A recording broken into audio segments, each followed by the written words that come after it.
Bonjour et bienvenue à notre nouvel épisode des Balados Unissons nos forces pour Centraide Richelieu-Yamaska. Je me présente, je m'appelle Pascale Saint-Antoine.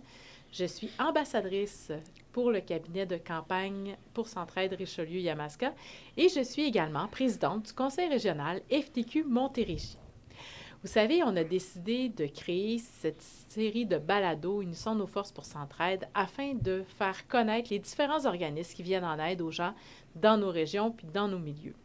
Aujourd'hui, l'organisme qu'on met en valeur et avec lesquels on va expliquer ce qu'on fait, c'est le Conseil régional FTQ Montérégie, mais particulièrement son réseau de délégués social qui a un partenariat avec Centraide Richelieu-Yamaska et Centraide Sud-Ouest depuis déjà de nombreuses années. Donc aujourd'hui, j'ai la chance d'avoir avec moi des délégués sociaux, donc des gens qui concrètement sur le terrain, viennent en aide à leurs confrères, consoeurs dans les milieux de travail directement. Donc, je vais laisser les gens avec qui je suis se présenter. Je vais donc céder la parole à Sandra tout de suite. Bonjour Pascal, mon nom est Sandra, je suis déléguée sociale nouvellement depuis 1 an et je travaille à Hydro-Québec dans le métier. Pour le syndicat SCFP, ton Oui. local, c'est le 1500. 1500, exactement. Bien, bienvenue. Merci d'avoir accepté. Merci. Allô, allô. Moi, mon nom, c'est Sébastien Landry. Ça fait 12 ans que je suis délégué social environ. Je travaille comme technicien au poudre métallique, qui est une usine de Rio Tinto. Mon local syndical, c'est le local 7493 des Métallos. Donc, c'est ça pour moi. Bien, parfait. Merci. Bienvenue. Bonjour, je m'appelle Marc Champagne, je suis coordonnateur du réseau des délégués sociaux pour la FTQ en Montérégie. Moi, je suis délégué social depuis 1998 déjà. Ça va. Des fois, on dirait que ça va vite. Et c'est ça, je suis coordonnateur depuis mars 2020. En fait, depuis la pandémie. Que je suis entré en poste. On a fait plusieurs épisodes de balado, puis ce qui est ressorti, en fait, puis il y a des gens il y a Jeannette qui travaille directement chez Centraide, qui est une collègue à toi, qui disait « Pour moi, Centraide, c'est des ponts. » Puis pour moi, Marc, tu es notre pont avec Centraide, parce qu'en étant coordonnateur des délégués sociaux, c'est toi qui fais le lien entre les différentes campagnes Centraide qu'on organise en milieu de travail, dans nos milieux qui sont syndiqués, puis qui fait le lien aussi avec nos travailleurs et les délégués sociaux sur le terrain directement. T'sais. Donc, moi, je pense qu'on pourrait avoir un pont Marc Champagne en ton honneur. Bien, en fait, c'est drôle que tu dises ça parce que pour moi, c'est comme bien important. Puis le partenariat entre Centraide et les délégués sociaux, c'est comme bien important parce que, bon an, mal an, il y a des travailleurs qui viennent nous voir, des travailleurs qui ont des problèmes, exemple de consommation, qu'on envoie, qu'on réfère toujours, mais dans la mesure du possible, vers des organismes en partenariat avec Centraide. Puis même si c'est sûr qu'on fait affaire avec des travailleurs puis des gens qui ont des emplois, qui ont quand même des bons emplois puis tout ça, mais ils ont juste plus de chances de creuser, de creuser plus profond. Donc, ça m'est arrivé d'envoyer des travailleurs vers des ressources pour avoir des paniers, Panier d'aide alimentaire. Des paniers alimentaires. Ben oui, ben oui. Oui, effectivement, c'est vrai. On a souvent un préjugé ou une perception des gens qui vont pas bien, mais des fois, tu as un bon salaire, fait que, comme tu dis, tu peux juste creuser encore plus profond parce que tu as plus de moyens pour creuser profondément. J'aimerais vous demander, Sandra, tu dis que ça fait 1 an que tu es déléguée sociale. D'abord, c'est quoi pour toi une déléguée sociale, puis pourquoi tu as décidé de devenir déléguée sociale? En fait, mes fonctions aussi avec le syndicat, je suis représentante en santé et sécurité au niveau de la région de Richelieu, dans les métiers là, distribution, production et transénergie. Et je trouve que la santé et sécurité au travail, bien, ça inclut aussi la santé mentale, ça inclut des enjeux qui fait que faut avoir une certaine ouverture. Fait que le délégué social, pour moi, c'est quelqu'un qui n'a pas de jugement, qui est là dans la bienveillance, une petite coche de plus qu'un délégué syndical. Fait que pour moi, ça venait me chercher. Une personne de confiance qui a une bonne écoute. Oui, c'est la base. Ah oui, clairement. Puis effectivement, il y a une différence entre un délégué social et un délégué syndical. Oui. C'est pas la même chose. Le Non. délégué syndical, il est plus dans le juridique, il est plus dans les relations avec l'employeur, tandis que le délégué social, il est vraiment plus dans la bienveillance, l'accompagnement. L'humain en tant que tel, tu sais, il faut pas... L'humain en tant que tel m'intéresse. Les histoires, le background, la culture, peu importe, notre éducation, tout est différent. On est qui on est selon ce qu'on a vécu. Fait que quand je parle avec des gens, peu importe que je connais pas, bien, la personne va m'intéresser. Son histoire va m'intéresser. Fait que déjà là, j'avais l'écoute facile. Ah, c'est ce que ça prend. Ça vient me chercher. Merci beaucoup pour ton implication. De rien. Sébastien, à ton tour, c'est quoi pour toi un délégué social? Et pourquoi tu as décidé d'embarquer comme délégué social? Ben, moi, à l'origine, j'ai tout le temps eu un intérêt pour l'humain, justement, les problématiques. Le vrai but dans mon éducation, c'était les domaines sociaux. Avec le temps, je me suis fait expliquer par les orienteurs qu'il n'y avait pas beaucoup de débouchés. Fait que je me suis en allé vers un métier où il y avait plus de débouchés. Mais malgré tout, j'ai tout le temps eu cette fibre-là un petit peu sociale. Puis il y a quelqu'un qui est venu me solliciter, qui me présentait le réseau. Puis suite à ça, j'avais suivi ma formation de délégué social. Puis là, l'intérêt est devenu grandissant de plus en plus. Mon implication n'a jamais cessé depuis le temps. Ce que m'apporte, parce qu'à quelque part, on a l'impression que c'est plus nous qui s'impliquons vers les gens, mais ça nous redonne aussi beaucoup le vécu des gens. Bon, pour moi, c'est enrichissant.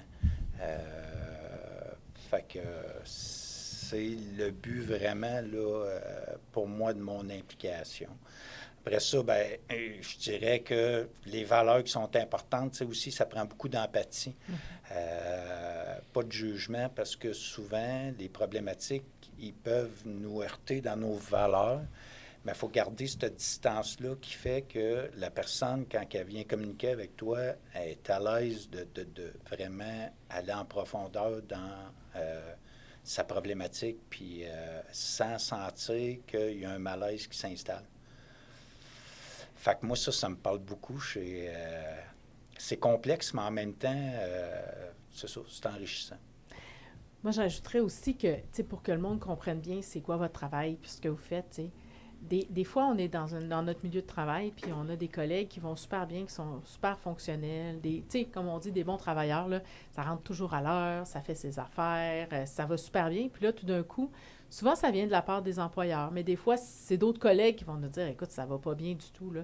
Puis là, la personne, elle peut se mettre à avoir un taux d'absentéisme qui est élevé, elle rentre, elle est tout croche, elle est tout fripée, elle sent encore la boisson. On voit que ça va pas bien, qu'il y a une situation qui va pas bien. Puis, moi, ce que je dis souvent aussi, c'est qu'on travaille en collaboration avec les employeurs. Eux non plus, ça ne leur tente pas de perdre un bon employé, là. Dans ce cas-là, précisément, on travaille en collaboration avec les employeurs. Puis ce qu'on dit, c'est si on a un bon employé qui a toujours bien été, puis là, on voit qu'il est en train de mettre un genou à terre, c'est là où vous devenez vraiment super essentiel puis super important. Parce qu'on vous les réfère, ces cas-là. C'est vous qui les prenez en charge pour essayer qu'il aille bien, dans le fond, parce qu'ultimement, là, ça ne donne absolument rien. Si l'employeur continue du disciplinaire et que ça mène à un congédiement, l'idée, c'est d'essayer de le sauver. Il allait bien avant, on le comprend, on le connaît, ça peut être une séparation qui est difficile, un enfant qui est malade, une charge émotive. Des fois, c'est juste psychologiquement qu'on a trop ses épaules. Puis là, à ce moment-là, bien, c'est là où on a besoin de vous pour nous venir en aide. Si on a des gens, en fait, qui aimeraient ça devenir délégué social, là, j'ai envie de vous poser la question, là. Dans votre vie au travail, là, ça ressemble à quoi, concrètement, être un délégué social? Donc, je commence avec toi, Sandra. Même si tu es tout à fait nouvelle, là. Oui, effectivement, depuis 1 an. Fait que j'ai pas vécu de grosses urgences, de gros cas lourds. Mais par contre, je me rends compte que c'est au jour le jour au niveau de avant et maintenant. d'avoir des petites rencontres avec des employés, les travailleurs. Qu'il y a quelque chose qui ne fonctionne pas. C'est vraiment avec d'autres personnes, que ce soit avec d'autres collègues ou avec la gestion directement. Ça va être au jour le jour, vraiment. Puis, parce que je me promène beaucoup en secteur, sur toute la région Richelieu. Fait que je le vois vraiment au quotidien. Mais pour les gens, là, mettons que ça me ferait peur de devenir délégué social, est-ce que c'est vraiment Demandant. Oui. Bien, à mon niveau, je ne dirais pas que c'est demandant. Je suis une personne qui aime aider ou aller parler ou aller conseiller. Pour l'instant, après 1 an de délégué social. Donc, en fait, en général, des délégués sociaux, c'est du monde qui le font déjà, mais ils ne le savent pas. Oui, personnalité, il faut qu'elle soit là en tant que telle, là, effectivement. Puis le plus que ça donne, c'est d'avoir les outils pour Oui. pouvoir mieux aider puis mieux référer les gens. Oui, parce qu'on est encadré là-dedans. Là, on n'est pas tout seul. Là. C'est ça aussi qui est rassurant là, quand on commence. Là. Toi, Sébastien, si tu voulais nous aider à recruter des nouveaux délégués sociaux, tu dirais quoi? Ben, écoute, moi, ça fait 12 ans que je suis délégué social, depuis 12 ans. Donc, je dirais, tu sais, souvent, bon, les tâches, en gros, c'est d'écouter la personne qui se présente à nous. Après ça, c'est de l'accompagner dans sa détresse. Puis souvent, ça va être de référer après. Au fil des années, on a comme amené d'autres points. Fait qu'il y a eu de la sensibilisation qui s'est faite dans nos milieux face à des situations. C'est quoi un bon comportement en milieu de travail ou ben donc le suicide. Parler de suicide, il y a des campagnes à chaque année qui se fait. Dans le fond, c'est briser un peu des tabous. Exact. Donner des meilleurs outils pour aborder des sujets avec lesquels on n'était peut-être pas super à l'aise à la base. Là. Exact. Puis nous autres, on est dans un milieu d'hommes, comme qu'on parlait, moi puis Marc. C'est des milieux qui sont fermés de parler de sexualité ou à part que, tu sais... Des jokes de gars. Exact. Des jokes de gars. Bien, ça vient délicat. Fait que c'est justement, des fois, c'est d'abaisser les tabous. Permettre aux gens de s'ouvrir. Permettre aux gens de s'ouvrir, puis d'avoir des discussions après ça. Puis après ça, ben c'est aussi de bâtir une confiance avec les collègues de travail, ce qui est difficile à faire, mais un coup que la confiance est en place, les gens, ils s'ouvrent, puis c'est plus facile de les aborder. Oui. Si je peux rajouter, faire du poids sur ce que tu viens de dire, travaillant dans les milieux d'hommes, tu sais, le taux de suicide augmente de plus en plus du côté des hommes. Puis en voulant m'impliquer, bien, une écoute féminine dans un milieu d'hommes, ça peut emmener un plus, ça peut être différent avec une personne en particulier, parce que le travailleur peut choisir qui il veut comme délégué. Fait que je me suis impliquée aussi, ça fait partie de... C'est vrai que c'est une bonne idée. Des fois, on peut être plus gêné, une certaine compétition entre personnes des fois, le sexe que nous, puis tout ça. Fait que là, si tu arrives avec quelqu'un d'autre, effectivement, ça peut aider. Exact. Des fois, le délégué social est peut-être trop proche du collègue aussi, fait qu'il veut aller voir quelqu'un d'autre, puis c'est bien correct aussi. Thomas? Bien, moi, ce que je peux dire, c'est que dans le fond, théoriquement, un délégué social, c'est quelqu'un qui va donner, qui va être là, qui va t'aider, qui va t'écouter, qui va te donner des références, qui va faire un suivi. Fait que c'est bon, mais OK.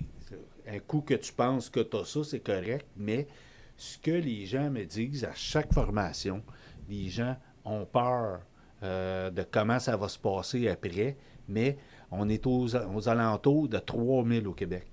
Ah, quand même. Donc, c'est un réseau. Donc, on peut aller chercher des ressources, on peut aller chercher de l'aide de nos collègues un peu partout. J'ai envoyé des gens en thérapie dans le coin de Québec quand je connais absolument rien de ce qui se passe à Québec. J'ai appelé mon collègue de Québec, puis bon, mais OK, parfait, gars, il y a cette place-là. Et autant qu'il y a des gens de l'extérieur qui nous appellent pour avoir des références là, dans notre région. Là. Donc, c'est ça, c'est que dans le fond, ça fait bien peur, mais c'est pas épeurant du tout. Moi, je voudrais ajouter aussi que c'est vraiment grâce à Centraide, Richelieu-Yamaska puis Centraide Sud-Ouest, qu'on a la chance d'offrir à nos travailleurs un réseau de délégués sociaux. Notre partenariat est précieux parce que sans eux, on n'aurait pas les ressources, puis on n'aurait pas l'infrastructure pour pouvoir offrir ce service-là à notre monde. Fait que dans le fond, concrètement, ce que ça veut dire, c'est que si vous avez la chance dans votre milieu de travail qu'il en existe une campagne Centraide, dites-vous que les dons que vous donnez, d'une certaine façon, ça redonne aussi, ça fait rayonner votre milieu de travail, ça peut aider un de vos collègues de travail. Donc vraiment, ça devient beaucoup plus concret de voir le partenariat qu'on a avec Centraide. Bien, c'est une complicité que je pense qui est là depuis le début. Dans le fond, le réseau des délégués sociaux est en partenariat avec Centraide depuis 1983 et en Montérégie, c'est depuis 2006, mais c'est ça, c'est que c'est une complicité qui a toujours été là, puis qu'il faut qu'il reste, puis qui, je pense qu'il est là, c'est une complicité qui va être là pour un méchant bout, là. C'est une des raisons, en fait, pour laquelle on a décidé de faire ce balado-là. C'est pour dire aux gens, regardez, c'est du concret, là. Quand on aide pour Centraide, on aide nos gens dans notre milieu, on réfère vers les organismes, on soutient toute notre communauté. Je voudrais savoir, avez-vous des situations ou des exemples qui vous sont arrivés, que vous avez envie de nous en parler, en fait, d'un genre d'intervention que vous avez pu faire? Oui, effectivement, je reprends un peu tes paroles tantôt de quelqu'un qui est discipliné au niveau de travail, arrive à l'heure et tout. Puis c'est arrivé dernièrement d'un collègue que c'était le cas, puis c'était un bouffon au travail. Tout le monde le voyait heureux, et malgré quelques problèmes que tout le monde peut avoir dans sa vie personnelle. Et du jour au lendemain, il s'est suicidé. Puis ça a été un choc là, au niveau des gars là, au travail, là, dans ce secteur-là. Fait que ça a été quelque chose. Fait que dans le fond, vous autres, ce que vous avez fait... C'était le contraire. Personne ne l'a vu venir, malheureusement. Puis ce que vous avez fait, vous, c'est aider les collègues autour. Oui. Là, c'est le soutien aux collègues autour. Exact. Quand que la nouvelle est arrivée, il a fallu, avec la gestion, annoncer cette mauvaise nouvelle-là. Fait que c'est pas évident, c'est pas facile. Puis il faut soutenir les collègues au niveau psychologique. Là, c'est là où les organismes, hein, c'est là où Centraide a tout son sens, puis que les organismes sont importants. Exact. Parce que s'il y en a qui développent des idées noires, s'il y en a qui se sentent coupables, s'il y en a qui ont juste besoin de parler, bien, on peut les référer vers des organismes qui vont venir les aider. Parce que, dans le fond, le rôle d'un délégué social, c'est pas d'être un super travailleur social. Là. C'est pas ça, votre rôle. Là. Donc, c'est ça, c'est d'aider votre monde. Exact. Il faut être à l'écoute de nos collègues, puis quand on pense que bon, on a tous nos petits problèmes, puis que là, ils se confient. Ah, bien, peut-être que ça ne te tente pas d'appeler un délégué social. Tu sais, c'est facile d'aller chercher les coordonnées, d'en parler à quelqu'un. Fait qu'on n'a pas cet instinct-là en tant que collègue quand on travaille là, tous les jours avec les mêmes personnes aussi. Tout à fait. Oui, exact. On n'est pas des psychologues, comme qu'on dit, là. Ben, nous autres aussi, tu sais... on a des problématiques dans notre milieu de travail au niveau d'un fois relationnel. Donc, comme tu disais, l'employeur va venir nous solliciter quand on va dire, il y a des problématiques au niveau de la gestion des émotions. Donc, dernièrement, justement, on a eu un cas où l'individu avait tendance à perdre le contrôle un peu face à des situations, des tâches nouvelles ou alors, c'est ça. Fait qu'on s'est assis ensemble pour s'apercevoir que, tu sais, dans sa vie de tous les jours, à l'extérieur du travail, il y avait des situations problématiques. Puis là, après ça, bon, on a discuté un petit peu plus au niveau de la gestion des émotions. Puis effectivement, suite à ça, bien, l'individu a parti une démarche de son propre gré avec un organisme qui vient en aide aux hommes qui ont des problématiques de gestion des émotions. Puis aujourd'hui, on fait un suivi régulier. Puis il s'intègre mieux dans son milieu. J'entends plus de commentaires de son superviseur ou fait que c'est une réussite, c'est une belle réussite en soi. Tout à fait. Puis moi, je trouve ça fondamental parce qu'il faut creuser. Ouais. Les gens, ils réagissent pas mal volontairement. Il y a toujours une cause, il y a toujours une raison, il y a toujours quelque chose.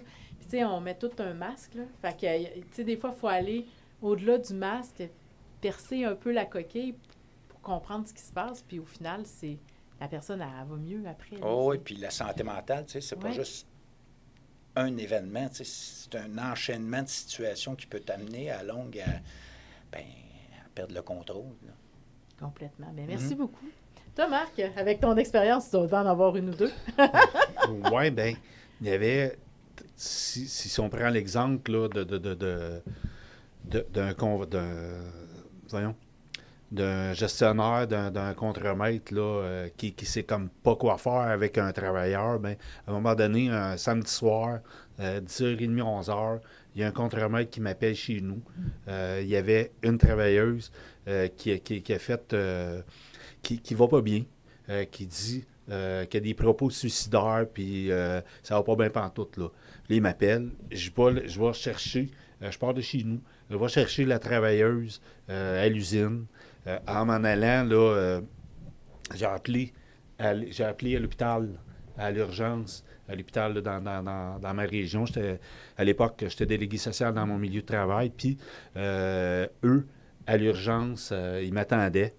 Puis, j'allais chercher la fille, je l'ai amenée à la salle d'urgence. Puis là, bon, eux, ils l'ont pris en charge. C'est une fille qui avait des méga problèmes, là. Puis, 2, 3 ans après, ça l'a donné. Elle n'était pas dans mon département. Je la voyais pas, là, cette fille-là. Puis je l'ai revue. Puis comme 3 ans après, je l'ai rencontrée à l'usine. Puis ça faisait comme 3 ans qu'elle ne consommait plus, qu'elle avait arrêté de boire. Puis avait perdu la garde de son enfant, avait repris la garde à ce moment-là. Dans le fond, sa vie, elle avait tout refait le casse-tête de sa vie. Puis tout allait Les mieux. morceaux là. s'emboîtaient, là, ça fonctionnait. Là. Oui. C'est des belles réussites. Puis c'est des affaires le fun parce que tu dis, moi j'ai été juste un guide là-dedans. Là. Dans le fond, j'ai juste fait le lift entre la job puis l'hôpital. Ouais, mais ça prenait quelqu'un pour le faire, par exemple. Ben c'est ça. C'est une belle réussite. Puis c'est un peu pour ça que finalement, qu'on continue à faire ce job-là, là.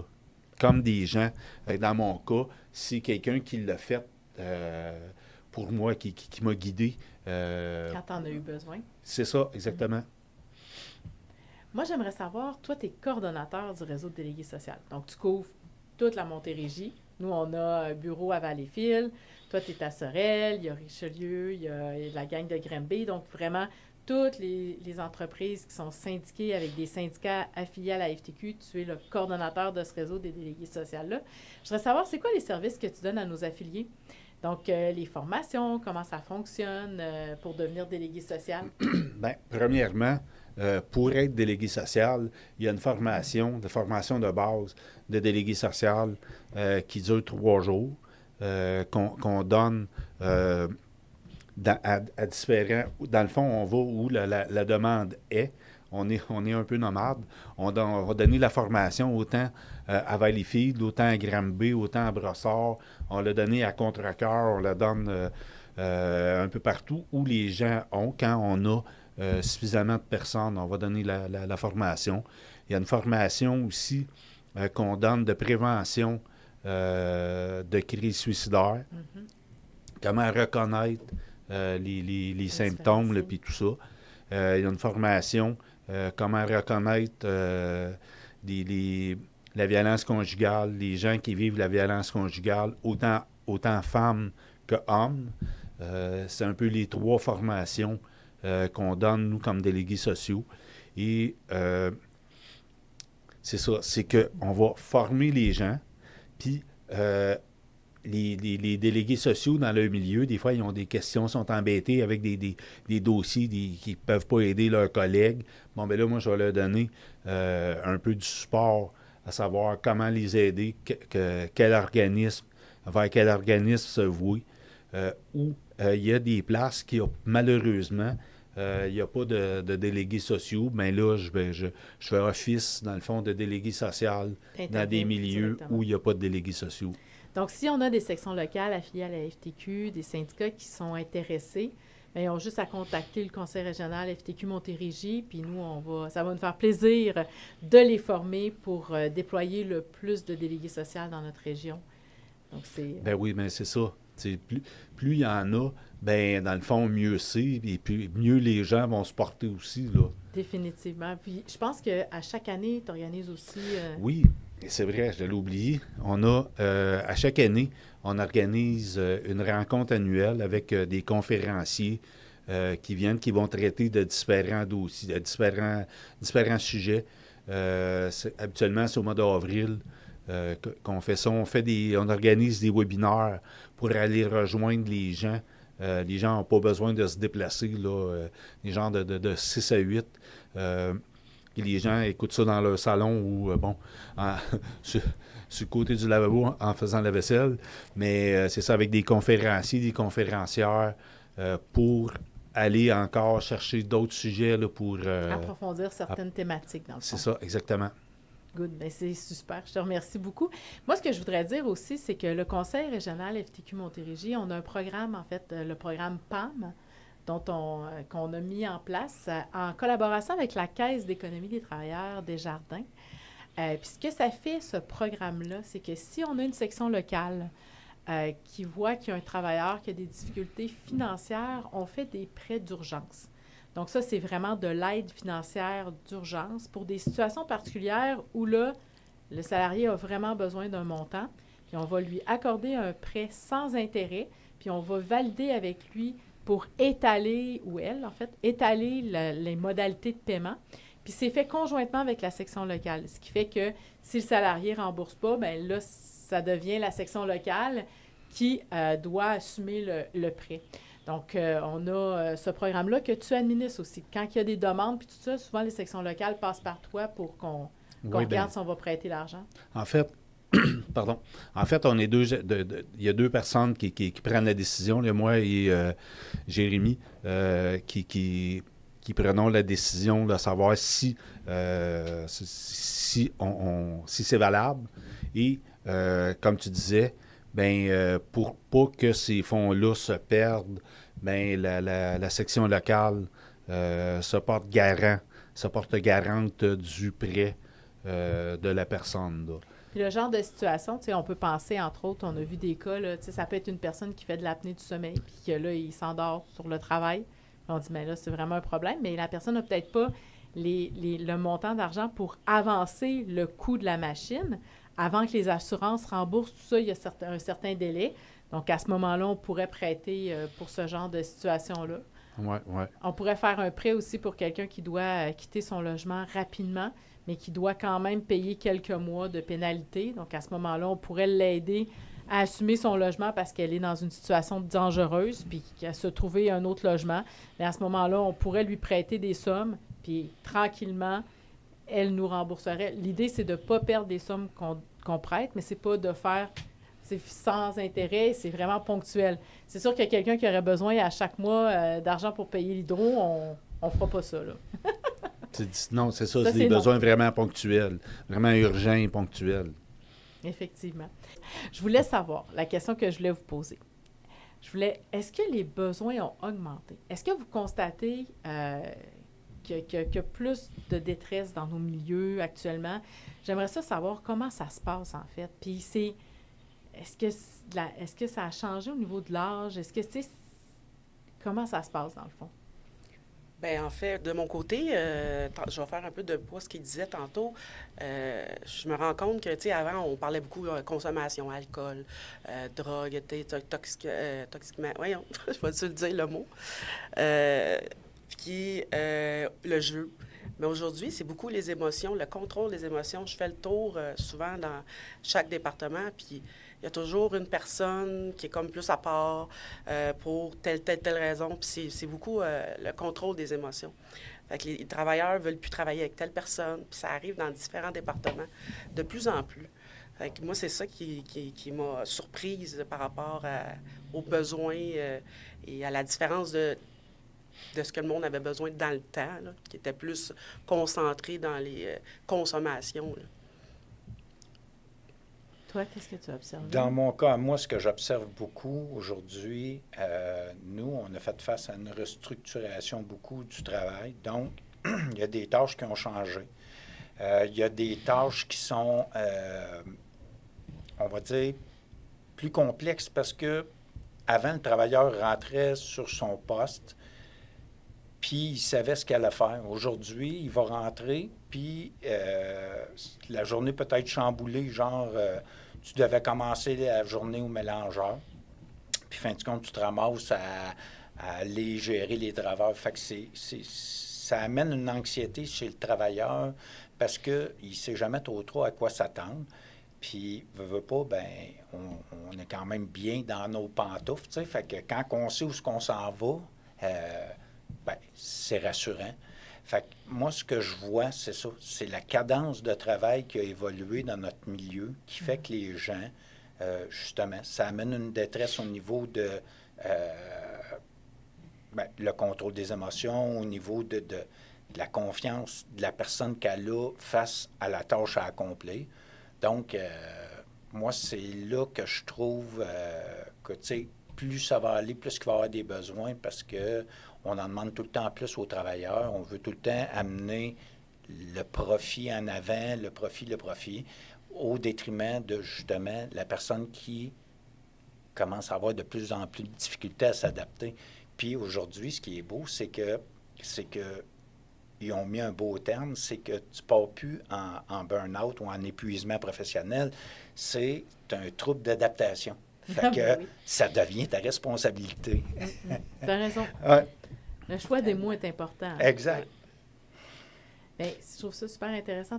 Oui, Bien, c'est ça, c'est que au début, dans les débuts que j'étais délégué social, la principale problématique, c'est la consommation, soit de drogue ou d'alcool, ou les deux. Mais avec le temps, ben oui, il y a encore des problématiques de consommation, mais qui sont dues, souvent, on l'a vécu avec la pandémie, la pandémie à partir de 2020, c'était des gros problèmes d'anxiété, donc qui amenaient de la consommation, d'un genre d'auto-guérison. Puis c'est ça qui était vraiment terrible. Mais c'est vrai ce que tu dis parce qu'on constate que dans nos milieux de travail, les gens consomment beaucoup plus qu'ils consommaient avant, puis on remarque aussi beaucoup plus d'anxiété. Les gens sont... On en demande beaucoup. Les gens sont épuisés psychologiquement énormément. Donc ça, c'est vraiment pas évident. Moi, je voudrais qu'on parle, en fait, parce que notre partenariat avec Centraide, Richelieu-Yamaska, puis Centraide Sud-Ouest, c'est vraiment super important. Tu sais, on organise des campagnes en milieu de travail. Dans nos milieux de travail, on peut faire des levées de fonds pour Centraide, puis on encourage les gens à en partir, à en faire. C'est simple. Centraide va vous accompagner là-dedans. Puis nous, c'est une chose sur laquelle on croit, puis avec laquelle on travaille. Puis aussi, ça amène des effets qui sont positifs parce que souvent, on fait ça en collaboration avec l'employeur, de pouvoir faire des levées de fonds. Fait qu'on peut faire des jeux, l'employeur, il y a certaines usines, en fait, que l'employeur double la mise qui a été ramassée par les travailleurs. Donc ça, c'est super important parce que comme on est un partenaire avec Centraide, bien, ça nous permet, en fait, de soutenir notre réseau puis de pouvoir faire que ça a une bonne croissance. Bien, ça soutient notre réseau, puis ça nous fait connaître aussi au niveau des employés parce que dans bon nombre de campagnes, on est impliqué. Donc, c'est ça, c'est que c'est les délégués sociaux qui s'occupent des campagnes. Ils se font connaître, les délégués sociaux dans la boîte, ils se font connaître de leurs travailleurs, de leurs collègues. Puis aussi, bien, on peut pas passer à côté du tournoi de golf qu'on organise là, au conseil régional à chaque année, Oui. dont les profits vont exclusivement à Centraide, Richelieu-Yamaska et Centraide du Sud-Ouest. Oui, puis ça, c'est un super bel événement parce que c'est toutes des sections locales, tous des groupes affiliés dans les syndicats à la FTQ, donc qui vont ramasser des sous, puis on a on réussit à faire des belles levées de fonds, donc on est très, très fiers de pouvoir vraiment contribuer et aider nos deux centrales. Mais on jase avec les syndicats, puis ils ont hâte. Ils nous demandent quand est-ce que quand est-ce que vous faites les demandes, là, quand peut-on s'inscrire pour le tournoi de golf? Effectivement. Marc, je voudrais qu'on parle aussi, qu'on aborde un autre angle qui est, pour moi, qui est assez important. Au dernier congrès de la FTQ, le réseau des délégués sociaux, vous avez travaillé sur une résolution pour que le gouvernement, tu sais, si jamais on avait un politicien qui nous écoutait, dans le fond, là, c'est que le gouvernement paye pour les thérapies. Ben oui, c'est Ah, la voilà. résolution 73. Voilà. Et effectivement, l'Auto-Québec, dans sa mission, doit payer une thérapie pour les gens qui ont des problèmes de jeu pathologiques. Mais la Société des alcools, eux, donnent rien pour les thérapies au niveau de la consommation. Donc, Fait en que fait, ce qu'on dit, c'est que le gouvernement, il y a une responsabilité. La Ben Société des alcools, ça appartient au gouvernement. C'est par lui qu'on achète l'alcool. Puis l'alcool, c'est un fléau, en fait, parce que ça peut détruire des vies puis ça peut détruire des familles. Donc, on veut que le gouvernement se responsabilise et qu'il paye au moins la première thérapie que les gens pourraient avoir pour s'en sortir. Ben oui, puis on a rencontré des gens au niveau de la FTQ. La FTQ a des comités permanents. Il y a un comité permanent dont les coordonnateurs comme moi et tous les syndicats affiliés sont présents sur ce comité-là, qui est le comité alcoolisme, toxicomanie et haute dépendance. On a rencontré des gens de la Société des alcools et ils nous disent que, dans le fond, sont d'accord avec nous, mais que ça va se passer peut-être plus haut qu'eux. Puis c'est tout ça. C'est des choses qui se travaillent. Peut-être un jour, ça va venir, mais pour le moment, non. Malgré que il y a des... Avec le réseau, avec on a des ententes avec des maisons de thérapie. On a des rabais avec... en Montérégie, nous, en Montérégie, on fait affaire avec 2 maisons de thérapie qui, je vais les nommer. La Margelle, qui est à Sorel-Tracy, et l'Alcôve, la maison L'Alcôve, qui est à Saint-Hyacinthe. On a des ententes avec eux pour des rabais pour nos travailleurs. Bien, ça, c'est parfait parce que puis c'est toute l'importance de travailler avec nos réseaux, puis travailler avec nos différents organismes sur le terrain. Puis moi, je veux revenir, tu sais, le gouvernement a une responsabilité par rapport à ça. Les gens, là, quand ils développent des dépendances, des problèmes d'alcool, des problèmes liés aussi à la SQDC, là, des problèmes liés aux potes, ou même le jeu, en fait, le gouvernement doit investir là-dedans parce qu'on doit aider ces gens-là à s'en sortir. Ça fait une énorme différence sur leur vie, sur leurs conjoints-conjointes, sur leurs enfants, puis ça fait des travailleurs qui sont drôlement plus outillés puis efficaces pour nos entreprises, en fait. Tout le monde est gagnant, là. Bien, c'est bien évident que ça va faire, au bout de la ligne, ça va faire une bien meilleure société. Ben oui, définitivement. Fait que c'est une très belle résolution. Je trouvais que c'était une belle occasion d'en parler puis de faire du pouce là-dessus pour qu'on puisse au moins offrir la première thérapie pour ceux qui ont des problèmes d'alcool. Parce que, tu sais, quand tu rentres en thérapie, il y a le coût de la thérapie. Il faut que tu continues à payer ton logement, puis pendant ce temps-là, tu ne travailles pas. Fait qu'à un moment donné, il y a un coût qui est important à vouloir prendre soin de soi, puis se soigner, puis à essayer de s'en sortir. Ben oui. Donc, c'est bien d'avoir des ententes avec les différentes maisons. Tantôt, on parlait des activités là, s'entraide pour au niveau de la section locale 1500 de la région Richelieu. Avec mon président Alexandre Boulay, là, on fait des 5 à 7 hot dogs. Fait qu'on va dans les secteurs de différents métiers pour essayer de rejoindre les employés. Ça fait qu'on se parle, ça fait qu'on se présente, ils font des dons pour Centraide. Puis à la fin, évidemment, la direction donne le double. Fait que ça fait des beaux petits événements. Là. C'est vraiment fait homemade. On arrive, on défait nos affaires, puis on fait des hot dogs, puis on jase, puis on parle. Puis, fait que ça ramène le monde à la base. Puis c'est bien intéressant. Bien, c'est ça. En fait, ce qu'il faut réaliser, c'est que c'est fun de faire des levées de fonds pour Centraide. C'est bon pour tout le monde. Ça prend pas grand-chose. Là. Non, mais c'est vrai. C'est vrai, ça prend pas grand-chose, mais c'est des belles initiatives. Ça nous permet de se parler, de se rencontrer. On le fait en collaboration avec les employeurs. Puis on redonne, entre autres, à notre réseau de délégués sociaux, mais également à tous les autres organismes qu'on utilise, en fait. Parce que nous aussi, on est des prestataires de ces services-là. Notre monde aussi en a besoin. Effectivement. Ouais. Et puis moi, ben, ce que je voulais rajouter un peu, c'est si quelqu'un aurait un intérêt pour être délégué social, bien, c'est de ne pas avoir peur, parce qu'à quelque part, tu sais, on n'est pas tout seul, justement, là-dedans. Bon, il y a le bottin de centraide, les organismes, tout ça, on est bien outillés. Puis comme Marc disait, ben on a aussi la possibilité d'avoir des formations. On est bien formé, puis il y a comme un réseau derrière tout ça. Fait que, ben, c'est ça, d'un fois, c'est de se lancer, d'essayer. Puis avec le temps, tu sais, on est capable d'évaluer, c'est-tu pour moi ou ben non. Puis c'est tellement enrichissant que, ben c'est ça, je dirais, moi, de foncer. Oui, on a l'air de... On fait pas ça pour ça, on fait ça pour aider les gens. Mais on en retire quand même quelque chose de Ben ouais. positif pour nous. Tu sais, Ouais. faire du bien, là, à quelqu'un, ça nous fait du bien à nous aussi. Exact. Donc, Excellent. d'aider quelqu'un, là, puis d'avoir, tu sais, changé la vie d'une personne, ben c'est terriblement valorisant. Tu sais, tu le sais que tu as fait la différence. Tu t'es pas Ouais. levé pour rien ce matin-là. Exact.